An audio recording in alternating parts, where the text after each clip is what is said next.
Robots Radio presents...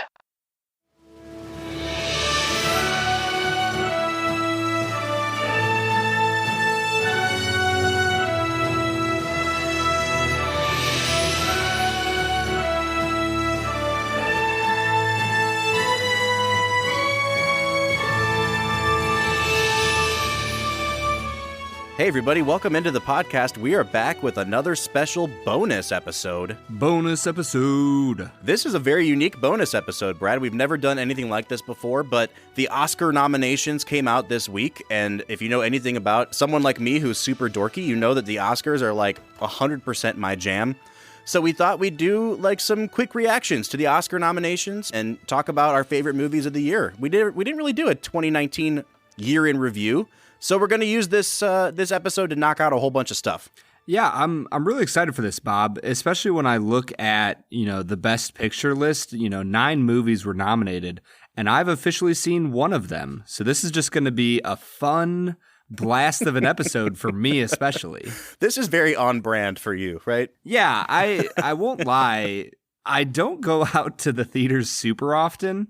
I plan on seeing 1917 sometime here soon because that actually is quite interesting to me. It was so good, Brad. But yeah, I have not seen many movies in theaters in 2019, although it's because you've kept me busy watching old films. That's a great point. I actually, a few years ago, I hit my peak of like movies I watched that were released in that year, and I had seen 80 movies that came out that year. Like, let's say it was 2016. I saw 80 2016 movies. This year, I think I saw like 40 movies. So having a toddler, working a full-time job, running a podcast has cut my new movie productivity in half. But I'm still pretty proud of myself for seeing 40 new movies this year. Bob, I was going to say, I think that I could count on one hand the amount of movies I've seen this year. Yeah, but seriously, like it gives me a lot of respect for movie critics. Like we had Josh Larson on the podcast. People give critics a lot of crap because they think they're like overly hard on stuff, but they have to see everything. And like I got to choose what 40 movies I saw this year. And I went out of my way to see ones that people thought were good. So when you sit through 200 movies of crap a year, like of course the good ones are going to seem that much better to you, Yeah, I was going to say, Bob, how many movies on average come out in a year? Do you have any idea? Obviously US films, I'm sure there's hundreds, internationally. But... Sure. Well, I mean, like if you're taking out like, direct-to-video stuff or direct-to-VOD. Every year, a really helpful list, the Academy actually comes out with a list every year that's like, these are the movies that are eligible to be nominated. And it has everything from like your crappy horror movies to your prestige dramas. And I'm pretty sure this year it had between 300 and 400 movies on the list. Wow, I'm honestly fascinated. I had no idea that many movies came out every year. Yeah, and I mean, with all the platforms we have now, Netflix, Hulu, everybody's making their own movies now. And as long as they meet the criteria to be nominated, which is like, I think they have to play in a theater in New York and LA for like 2 weeks or something. So as long as Netflix books a theater to show their movie, it's eligible. So we have more and more avenues for these movies to get pumped out. It's almost impossible to keep up with them. Yeah, that stuff is really fascinating to me because the main headlines I've seen about the Oscars lately aren't even about the movies. It feels like everybody's talking about what constitutes a real film or not. Do the Marvel movies constitute a real film? Does the stuff that Netflix is putting out constitute real films? It seems to be that, this whole streaming epidemic, if you will, is challenging what it means to truly be a film. They really are. And I think you're seeing, or you have seen in the past, like some resistance from the people in the Academy to award Netflix. Last year, their big movie was called Roma, and it was the favorite going into the Oscars, and Green Book won. And I think a lot of people saw that, A, as pushback from a certain group of people that were in favor of Green Book, but B, it was pushback against Netflix and kind of a more traditionalist, like middle finger, like, hey, we like our movies to come out the way that they've always come out, and you're not just going to come in here and change the whole game. Bob, I'm not going to lie to you. Ever since we reviewed Green Book, which I still think was a really good movie and I enjoyed a lot, I still just kind of go back and go, how did that win Best Picture? It shouldn't have won Best Picture, but it wasn't like, and I'm going to get, crucified for this, but like, it wasn't like it was as bad as Bohemian Rhapsody. Like if Bohemian Yeah. Rhapsody had walked away with that Oscar, I think I might just be done with the Oscars forever. Yeah, for sure. It is just one of those movies where I'm like, yeah, that was a good above average film. That won Best Picture? Somehow. But anyways, throwing all that aside, let's actually get into, this year's Oscars. Bob, how about you say we talk a little bit about the nominations for Best Picture? Yeah, let's just start right at the top. Let's go Best Picture. Now, the really interesting thing about the way that the Academy Awards nominees in all the categories get nominated is they use this thing called preferential balloting. So everybody submits a list of like their favorite, let's say, actresses for Best Actress. Everyone's allowed to submit 5 people, and you rank order them 1 through 5. And what they do is they count up all the first place votes for each person. And then the person with the least amount of first place votes gets eliminated.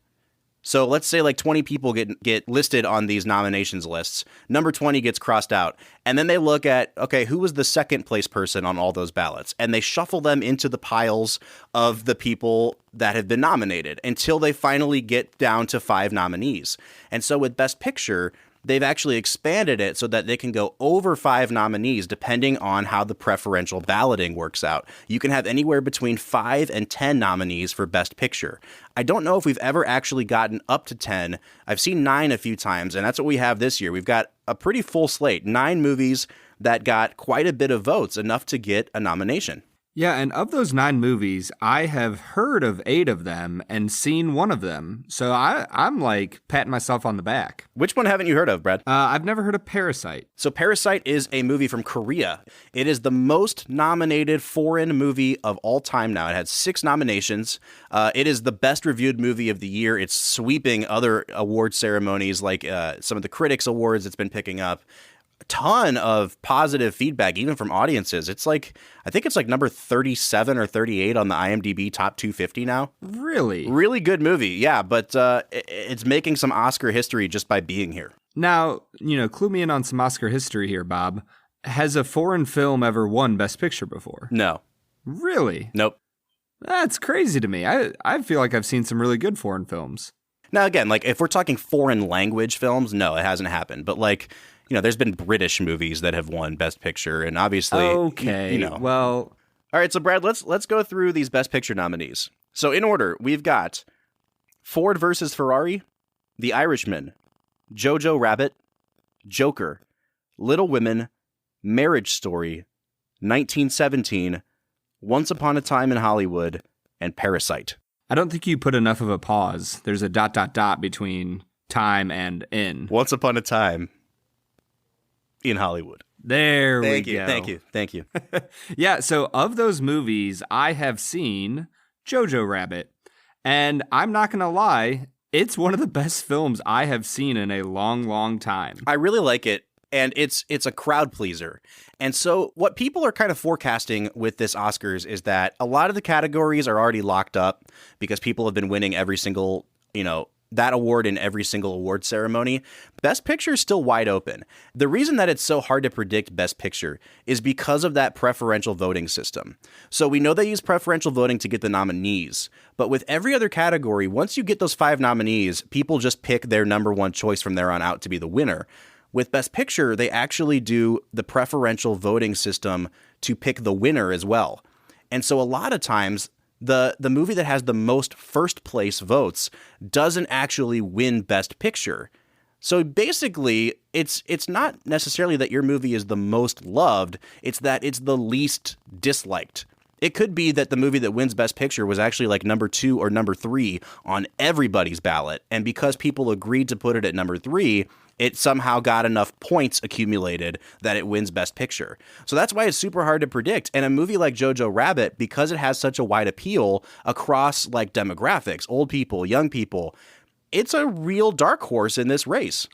Bob, every time you start talking about how the voting is done in the Oscars, I feel like you're just speaking gibberish that makes no sense to the common American. No, it actually is super complicated. And I had to read like many articles today to understand how preferential voting works. I understand that all of your eyes are glazing over already, so I'm not going to explain it anymore. All that to say, Best Picture is wide open, and 9 times out of 10, you're looking for the movie that has like the broadest appeal to win Best Picture. Not necessarily the one that like the critics love the most, but the one that's like the biggest crowd pleaser. That's how Green Book won last year. Yeah, and I'm not going to lie, I think that bodes well for Jojo Rabbit. I mean, this movie was spectacular. It hits the broad strokes of a comedy, but it narrows in and just pierces your soul as a drama that by the end of that film, you're sobbing and you're laughing and you just don't know what's going on. And it's spectacular. I loved that film. So we're going to come back to talking about the movies in Best Picture in a little bit, but we're going to hold the suspense on what I think is going to win Best Picture. Let's move into some of these other categories. Brad, which one do you want to talk about next? Let's go on to actress in a leading role.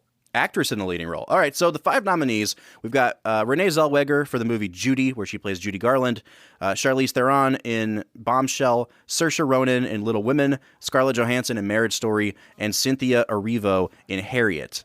Cynthia Erivo is the only African-American nominated in any acting category this year, which is a big deal because there's not a ton of diversity in the acting categories. However, everyone is predicting that Renee Zellweger is going to walk away with this award. She's won every single Best Actress award at the big ceremonies. She won the Golden Globe. The thing is, her movie Judy is not that good, and no one really thinks it's that good. And I think at one point, everyone just decided she's going to win the Oscar, and so we're just giving her all the awards. I think that there's enough time between now and the time the Oscars actually start that we might see an upset in this category, because I think people are starting to realize we don't just have to give Renee Zellweger an Oscar. And I think the dark horses in this category, you might see Scarlett Johansson come out of nowhere for Marriage Story, which is a movie that got a ton of buzz and has kind of fallen off a cliff lately. And I think Scarlett Johansson and Saoirse Ronan for Little Women, it's one of the more nominated films. It's actually tied for the 3rd most nominations with 6. So I would not necessarily put Renee Zellweger, like, carve it in stone. I think Scarlett Johansson especially has a huge chance to pull the upset here. Well, that would make me one happy camper. I love Scarlett Johansson in all of her roles. I think she has a lot of depth, even in the Marvel films, that she's a really great actress. It'd be really awesome for her to win this award. So one thing that I'm really interested in, though, is the fact that Scarlett Johansson is nominated for both a Best Actress and Best Supporting Actress. And I'm kind of curious, have you ever seen somebody win both, Best Actor, Actress, and Best Supporting? No, and in fact, it usually has like the opposite effect. It usually cancels each other out. Even though they're in 2 completely different movies, 2 completely different categories, I think people get sick of seeing like that much exposure to a person, and so they don't vote for them. I think this has only happened like 5 or 6 times in the past where somebody's been nominated in 2 separate categories in the same year. Scarlett Johansson is not the favorite in either of those categories, and we're probably not going to see her win. But I really do think she's got a better shot in leading actors than she does in supporting. Yeah, like I said earlier, I love ScarJo, and I think she deserves an Oscar.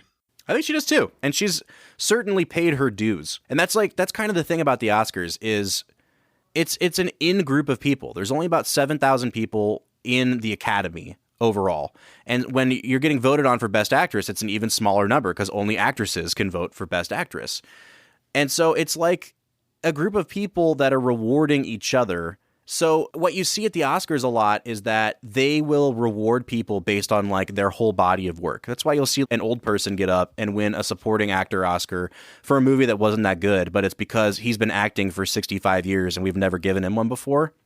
And what that does is it creates this system where Scarlett Johansson may not win for Marriage Story, which I think she deserves to win for, but we'll see her get an Oscar 20 years from now for something that's like mediocre. Yeah, all I know is that when you said that there's 7,000 people in the Academy, my life goal just became to get you, Robert Book Jr., into the Academy. Oh, let's do it. Let's start a social media campaign. Dude, I'm all about it. Hashtag Bob for Oscar. That's right. I want you in there voting, man. Well, I appreciate that. Well, we got to pay somebody off, though. Okay, I will work on making millions of dollars.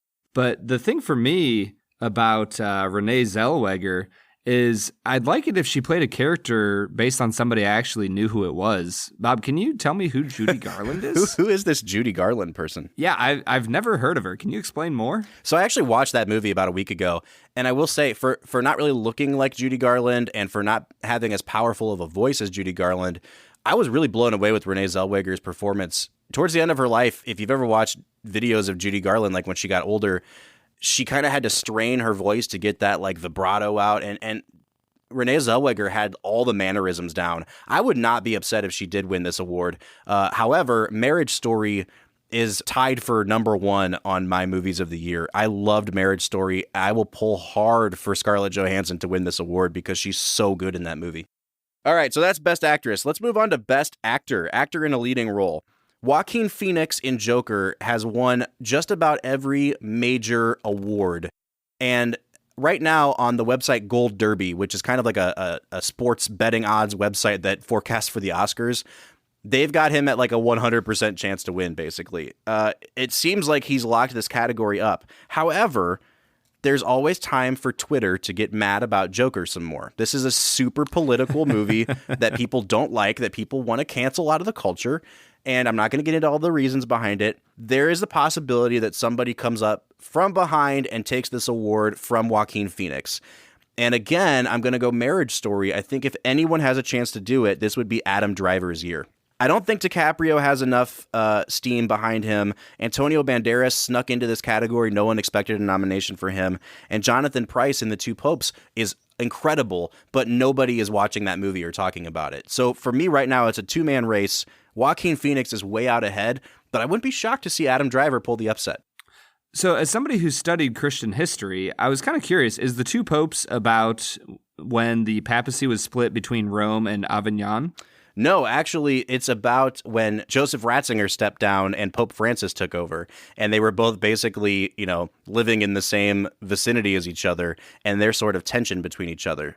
And Jonathan Pryce plays Pope Francis, and he looks exactly like him in the face. It's kind of eerie. But he does almost all of his dialogue in Spanish. He's incredible. And then in the supporting role, Anthony Hopkins plays Pope Benedict, and he's just as good. It's a great movie. It's on Netflix. You should check it out. Dude, Anthony Hopkins can do no wrong. He really can. That dude is such an amazing actor.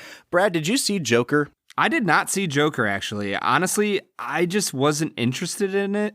I know that there was all the controversy and blah, blah, blah, blah, blah. It wasn't something that interested me. I might watch it at some point. Yeah, actually, it is the most glaring omission from my list of movies I've seen this year. I still have to watch Joker. It finally just came out on video, so I can go to Redbox and get it, I guess, or watch it on demand. I missed it in theaters. I just haven't gotten around to seeing it. I imagine Joaquin Phoenix's performance is going to be incredible because he's a great actor and he's walking away with all these awards, but it's just one I haven't gotten to yet. Would you say that he's walking away with all the awards? I hate you so much. Yeah, so moving on, I think another category we have to spend some time on is Best Director. Yeah, so in Best Director, we have 5 nominees. We have Martin Scorsese for The Irishman, Todd Phillips for Joker, Sam Mendes for 1917, Quentin Tarantino, Once Upon a Time in Hollywood, and Bong Joon-ho for Parasite. Now, Bong Joon-ho being in this category is a big deal. Again, this is a foreign film. It did happen last year, again, with Alfonso Cuarón, who won for Roma. It's not unprecedented, obviously, but people are really up in arms about the fact that Greta Gerwig, who directed Little Women, is not in this list. And there were probably 6 to 7 serious contenders for this category. Greta Gerwig is left out. It is a pretty glaring omission in a lot of people's eyes because Todd Phillips snuck in for Joker. And so you've got the double lightning rod of the guy who directed Joker getting into the category and a woman being left out, and we have an all-male category again. I think Greta Gerwig did a fantastic job with Little Women. That movie is great. I think she absolutely deserved to be nominated for this award. But I think it also says a lot about the people who are doing the nominating. In each of these categories that isn't Best Picture, only the group of people in the Academy that represent that category can vote. So only directors are allowed to vote for nominees for Best Director. And we know that film directors are like overwhelmingly 99% male. But I think even more than that, the reason you see Todd Phillips in this category is that he had to endure a social media firestorm for this movie, Joker. And I think his peers really respect the way that he handled it and he came out the other side. And so I think a lot of the reason that he's nominated in this category is they're kind of giving him that nod of respect. Whether or not, if they were splitting hairs between him and Greta Gerwig, I think the reason they put him in this category is because they're sympathizing with him in some way for the backlash that he had to endure. I guess my question would be, what's the difference between Best Picture and Best Director? Because I understand that Best Picture, in one sense, would be saying, hey, if you wrapped up all the other categories in one, at least the categories that have to do with, things done for a single film, whoever did the best at all of them, that's our Best Picture. But like, what then is the difference between Best Director and Best Picture? Because when you really think about it, like the director is so clearly a part of the Best Picture. Like, why is there a different award? I think that's a really good question, Brad. A lot of times what you see is that with the Academy, they'll reward like artistic guts and bravery in Best Director. So last year, Alfonso Cuarón wins for Roma. A few years back, Ang Lee wins for Life of Pi. Neither one of those movies ends up winning Best Picture because Best Picture is almost always a safer choice. And so of late, with this preferential system they have, what you find is that like the safer picture wins Best Picture and the more sort of like artsy, daring one wins Best Director. It's not always that way. And in fact, usually the way we figure out what movies are serious contenders for Best Picture is if they have a Best Director nomination behind them. So like this year, we have 9 Best Picture nominees, obviously only 5 Best Directors. Usually those are the 5 movies we take the most seriously at that point because they've got the Best Picture and the Best Director to back it up. But when there is a split of like how they award it, it's usually because they're giving the director of the more like gutsy movie his or her due, and then they're giving Best Picture to like a safer candidate. Yeah, see, that's fascinating. I never would have thought of that, but you're right. It does make a lot of sense that it's kind of a category where they would award people for taking a lot more chances, and instead of just playing it safe and making the best movie possible. I don't know. Well, it feels like there's a weird balance between those two avenues of like, I'm going to do really artistic, weird, interesting things, but I'm also going to make a great movie. Finding a mixture of great story, great sound editing, great acting, great directing, I don't know. I'm still weirded out by that distinction between the two films, or between the two categories. All right, switching topics. All right. I am curious, do you think that among the big, studios that there's like bragging rights over, well, I've won this many Best Pictures and this many Best Directors. Do you think that that's a big thing in Hollywood? Not as much as it used to be. However, at the end of the day, everything with movie studios is about money, right? We all know this. Like Hollywood is a business. Oh, yeah. And you get an Oscar bump when your movie wins Best Picture. Like, it's just a fact.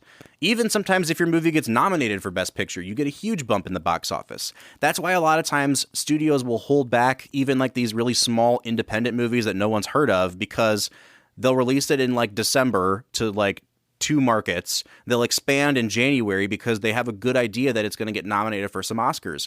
And so when John and Jane Doe in, Cedar Rapids, Iowa, turn on their TV and they see that a certain movie got an Oscar nomination, and then they see, oh, and it's opening in my town this weekend, it gets a huge Oscar bump. So you see studios pouring tons and tons of money into Oscar campaigns, taking out ads online and in print saying, for your consideration, Scarlett Johansson in Jojo Rabbit, Best Supporting Actress, because they know that if Scarlett Johansson gets nominated, she's a huge celebrity, and that's going to bump the bottom line of your movie up. So I don't know if they're necessarily comparing, I won this award and you won that award. What they're really comparing is, we got nominated for 8 Oscars, you got nominated for 1, and what that's going to do to our bottom line is we're going to get that much more money than you are. Huh.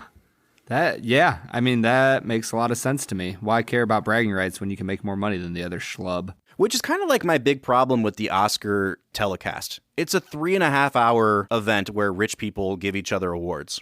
Do you watch at all, Brad?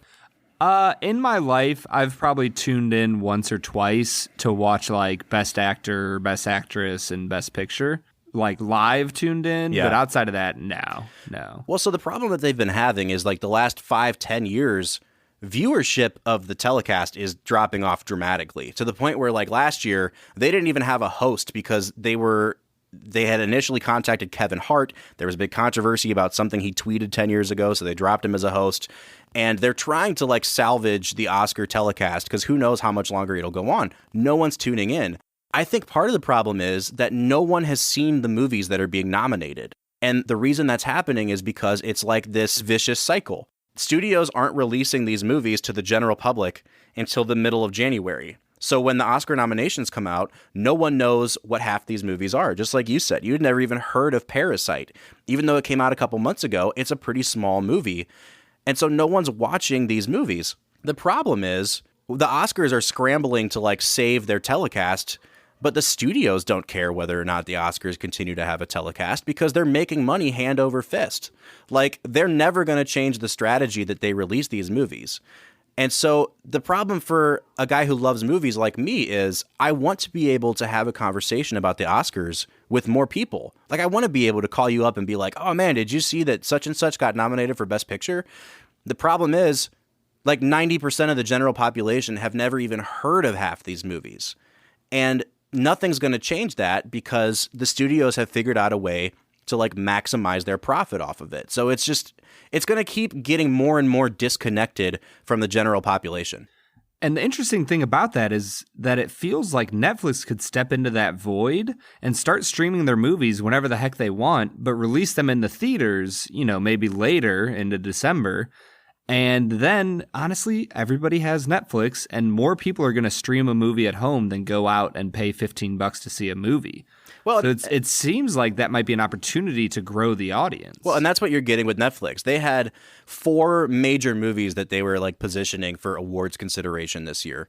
And the rules of the Academy are like, you can't start streaming it until it's been playing in theaters for like 2 weeks or something. Like, you have to give it a theatrical run first before you distribute it. It's this dumb rule that they're probably going to change at some point because it's archaic and outdated.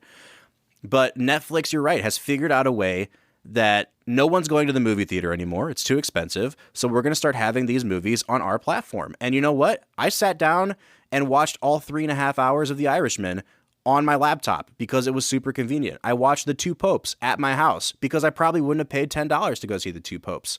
I watched Dolomite Is My Name, which is a movie that I don't know if I would have paid to go see, and it ended up being one of my favorite movies of the year. And then Marriage Story. Like, Netflix is killing it with the selection of movies that they are choosing to produce. The problem is they're also dumping tons and tons of money into these Oscar campaigns to get them nominated. And because they're not focusing on having a theatrical release, they're not making as much money back. Like, if you pay your $10 for Netflix, you're subscribed for the whole month. You can watch as many movies as you want. So Netflix is paying just as much money out to get an Oscar nomination, but they're not getting the return that some of these studios are when people go out and spend $20 on 2 movie tickets. Yeah, everything I've read about Netflix over the past 2 to 3 years is basically saying that it can't be sustainable. They are spending so much money on the production of movies and TV shows and Oscar campaigns that $10 to $15 a month subscriptions eventually are not going to cover it. Yeah, it's true. I mean, it's unsustainable. But you know what? We're not here to talk about whether or not Netflix is making bad business decisions. We are here to talk about the best movies of 2019. So, Brad, while you're busy doing that, I want to real quickly walk through my best movies of the year. I want to count down 10 to 1 best movies of 2019 from the ones that I've seen. Number 10 is a movie called Dark Waters. It had Mark Ruffalo in it. It's a true story about a lawyer who basically found out that DuPont has been poisoning everybody in America and goes to court for it. Super compelling movie, really powerful, super disturbing. Mark Ruffalo's great. Mark Ruffalo's great in everything. I think everybody should check out Dark Waters. I've actually heard of that. Yeah, it was good. Check it out when it comes on video. Number 9, Greta Gerwig's Little Women. This is a movie that is, she should have been nominated for Best Director. What she chose to do, she wrote it, and obviously she adapted it, and she directed it. It was a knockout. My wife and I went to see it, and we're just in love with it. Little Women's number 9. Number 8, I've got Brad's favorite movie, Jojo Rabbit. This was actually one of my favorite movie-going experiences of the year.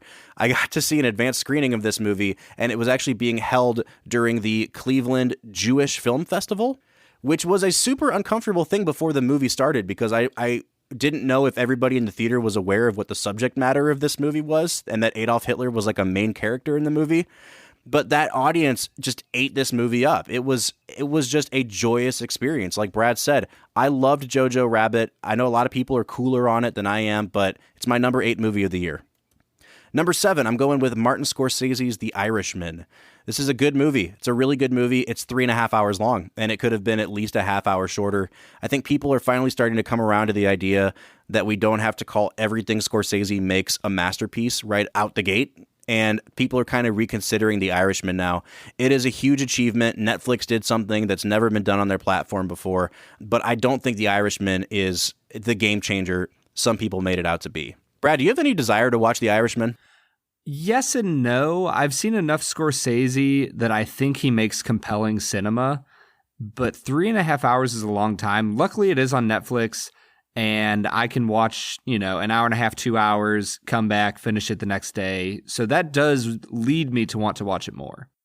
Number 6, I've got Parasite. This movie was bananas, and it was just, you knew that you were in the hands of a master from shot one. Really suspenseful, really funny in moments, kind of like cruelly funny. I was on the edge of my seat for most of this movie, and there's not enough I can say about Parasite. It's my number 6 movie. Number 5, the most purely enjoyable movie I saw this year, Rian Johnson's Knives Out. This movie was twisty and turny and really, really funny. And it had an underlying message that I think a lot of people may have missed because it was just so entertaining. It does have like political undertones to it, but man, just such a great movie. It is killing it at the box office. I actually saw that it's on track to make more money overseas than the new Star Wars movie is, which is really funny to me because it's Rian Johnson, right? But I'm really, really happy that Rian Johnson has kind of found his footing again after The Last Jedi. And Knives Out is my number 5 movie. Rian Johnson, you can go kick rocks. Number 4, I've got the Eddie Murphy movie, Dolomite Is My Name. This movie was hilarious. It is not getting enough awards attention. Eddie Murphy got shut out of the category for Best Actor, and he shouldn't have. I think everybody should check out Dolomite Is My Name. Number 3, I've got the documentary Apollo 11. This was a movie that was put together just this past year out of found footage from the Apollo 11 mission. Apparently, NASA had rigged the entire Apollo 11 structure with 70 millimeter cameras. It was the most jaw-droppingly beautiful movie I saw this year, and it was made out of real footage from our trip to the moon. It was just, it's crazy how we have this document. Everybody should see Apollo 11, and it's not even nominated for Best Documentary after cleaning up at like every other awards show. If you get a chance to see Apollo 11, watch it on the biggest possible screen that you can. And then I've got a tie for my number 1 film of the year, Brad. I've already talked about Marriage Story, a movie that made me cry multiple times, just a super beautiful movie. But my other number 1 for the year is the movie 1917. I was lucky enough to get advance passes to see this movie. It blew me away. Everything you've heard about the cinematography is true. You're on the edge of your seat the whole film. It is just a white-knuckle experience. Sam Mendes is in total control of everything that's on that screen, and I cannot say enough good things about 1917 and Marriage Story. So that's it. Boo. That's it. That's my top 10. Boo. Bob, this is America. Choose a winner. There's no ties. No, I'm not choosing a winner. It's a tie this year. They both blew me away. Daggone it, Robert. Well, I'm going to break the tie and say that Marriage Story was a better movie. All right, cool. And I haven't seen either of them, but I declare that Film and Whiskey's favorite movie of 2019 is Marriage Story. So there you go. All right, so here's what we're going to do. We are still 4 weeks away from the Oscars ceremony. It was a really abbreviated award season this year. Everything got pushed back super early. Usually the Oscars are at the end of February, but we get to see them early this year. However, I am not dumb enough to make picks on what's going to win 4 weeks before the ceremony happens. We've still got 3.5 weeks of voting left. A lot can happen. So before the Oscars ceremony happens, Brad and I are both going to fill out our ballots on what we think is going to win in each category. We'll post our ballots on Twitter. You can follow along and see which one of us scores higher. We are doing a Bob and Brad fight to the death on the Oscars 2020. Yeah, Bob, I can't wait to rub your face in the fact that you know nothing about movies, just the same as I don't. Hey, man, I'm telling you, though, in all seriousness, you have just as good of a chance, if not more than me, to do well on this because I always overthink it. And I always am like, well, maybe they'll go in this direction. And they never do. I always do poorly on my Oscar picks. So Brad, I'm actually going to go Team Brad. I think you're probably going to end up winning. and rub it in my face. I mean, that sounds great to me. And I will say, I'm going to give a shout out right now, Bob. We just posted on Instagram doing a promo for this very episode. And Ryan Salaji, your comment legitimately made me laugh out loud. So shout out to Ryan Salaji, friend of show. Oh, I just saw his comment. Yeah, Ryan, thank you for fighting back against the trolls and the bots. I really appreciate it. Well, Bob, I think that about wraps it up. I am super excited for this Oscar season. I might actually sit down and tune in live to some of these Oscars just to see if I beat you. I'm going to wear a tuxedo so that I'm ready to go to celebrate my victory over you, Brad.